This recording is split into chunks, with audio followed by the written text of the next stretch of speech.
Hello guys, it's me again, Makina Adventure TV. At pasensya na po, medyo natagalan yung ating part 2 dito sa aking ginagawang Mitsubishi Fusion.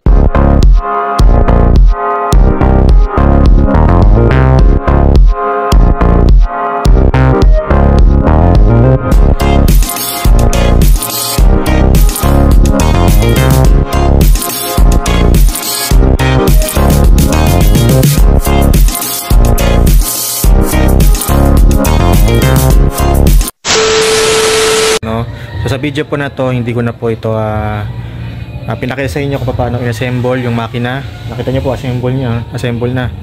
So pinaka-cause naman ng problema nito is overheating at naghalo yung tubig at langis. Since 230,000 km na po yung tinakbo, nag-decision po yung tatay ko na ibaba na lang yung makina at palitan yung mga dapat palitan.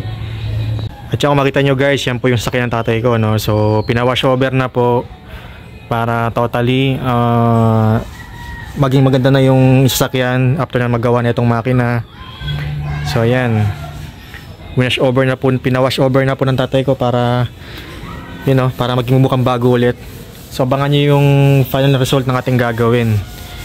Ayan, so first coating na sila sa pinaka base color. Ayan, at may mga preparation pang gagawin dyan, masilya, okay, top coat pa, then may buffing pa po yan, no? So ayan, kung makita nyo po, pati yung engine bay, pininturahan na rin. Pininturahan na rin po yung engine bay na ito. Ayan. Ayan, no. So, para mukhang bago na talaga, no. So, abangan nyo na lang po yung aking final result dito sa vlog ko na to na binubuo kong makina. So, guys, ito po yung makapilitan natin piyesa dito, no. Yan, dito sa 4G64 na engine natin binubuo. Yung cylinder head gasket. Ayan. So napalitan na po natin to. Metal gasket yung pilit natin. Tapos yung mga Conrad bearing. Ayan. Kung papansin nyo nang malapitan, medyo may tama na rin po dito. May kamot na rin yung mga bearing. Ayan, no?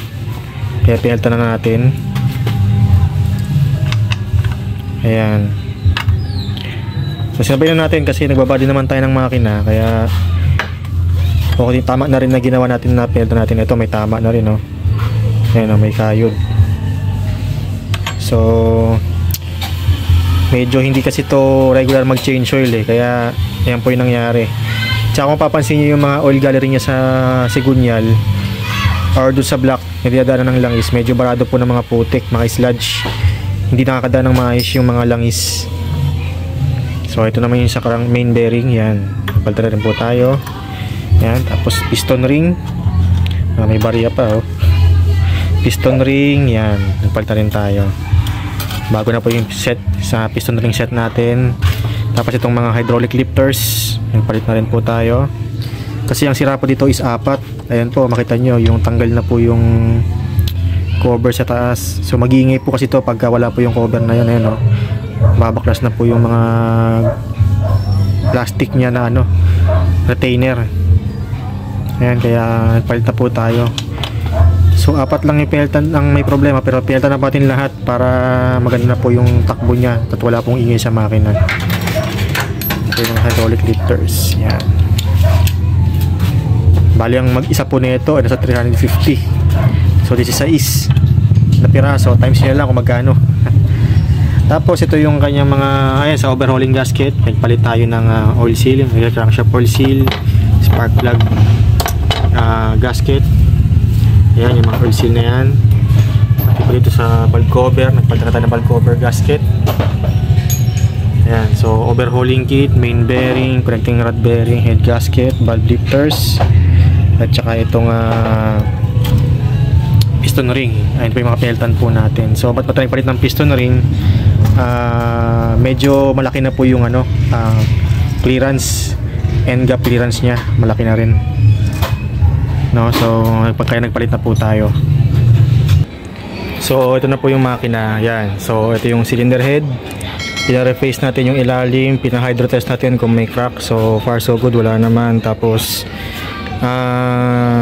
pinahasa na rin po natin sa machine shop yung kanyang valvula. So hindi na po tayo yung naghasa, no? Sa machine shop na po namin pinahasa. Okay, so Okay itong condition ng head, yung black. Chinek ko rin po yung warpage nito. So wala naman siyang warp. Okay, hindi naman siya bingkong. Kaya kinabit na po natin. Okay, so ayan na. Nakabit na po natin yung mga rocker arm. Ayan. So nandiyan yung mga bagong hydraulic lifter sa loob nitong mga to. Sa ilalim. Ayan. Bago na spark plug cap.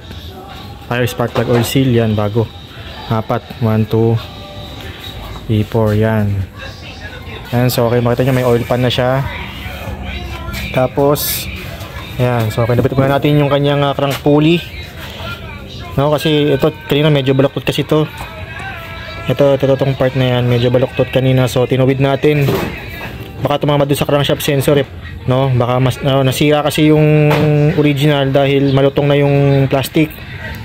Marami kasing itong tagas ng langis. So naluto sa langis yung plastic kaya nasira na rin. Okay, so yung timing belt, bago tong timing belt. Ayan, dalawa. Okay, so may history kasi itong naputulan ng timing belt, pero buti na lang hindi nagkuntugan yung piston tsaka valvula. Nagpalit tayo ng timing belt, naka-timing na rin po yan. Ayan, so itong bearing tensioner nya hindi tayo nagpalit. Okay pa to. Medyo mahal na mga gastos natin pagka nagpalit pa tayo ng mga yan. So minaximize lang natin yung budget ng tatay ko. So ito hydraulic tensioner. Ayan, so naka-timing po yan. Ito yung pinaka top dead center ng intake tsaka exhaust yan. Tapos ito na mga balancer dito, yan. Yan yung kanyang timing, nakatapat dito. Ito namang crankshaft. Yan, makita nyo, ayan yung may gatla na yan, nakatapat sa may dowel. So yun yung kanyang timing yan. Yan po yung timing nya. So ito yung ating ginagawang overhaul. Pasensya na kayo, hindi ko na pinakita yung proseso ng pagbubuo ng makina. Gagawa po ako ng separate video para magkaroon ng guide sa pagbubuo ng makina.